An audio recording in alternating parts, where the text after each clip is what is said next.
मित्रांनो, ठाण्यावरून मी आली आहे छत्रपती शिवाजी महाराज टर्मिनसच्या कडक उन्हामध्ये आमरसपुरीच्या शोधात हॉटेल गुरुसिंधला.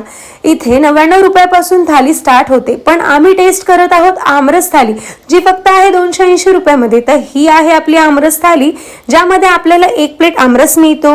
आमरस इतका चविष्ट होता की आमरस खाताच सरळ ढगात गेले. मला तर खूप आवडतो आमरस. तुम्हाला आवडतो का आमरस? आम्हाला नक्की कमेंटमध्ये सांगा. मी टेस्ट केली यांची भेंडी मसाला, जी सर्वात जबरदस्त होती. त्यानंतर टेस्ट केला आहे मटर पनीर, जे होतं अप्रतिम.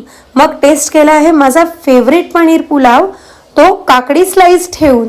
टेस्ट करताच माझं पोट भरल्यासारखं वाटलं. मी टेस्ट केली यांची स्पेशल मँगो लस्सी, इतकी चविष्ट होती की सोने पे सुहागा. आमरस थाळी आपल्याला भाजीमध्ये 2 ऑप्शन भेटतील, भेंडी मसाला आणि आलू मेथी. तसेच आपल्याला लस्सीमध्ये पण 2 ऑप्शन मिळतील, एक तर मँगो लस्सी आणि एक तर प्लेन लस्सी. मग वाट काय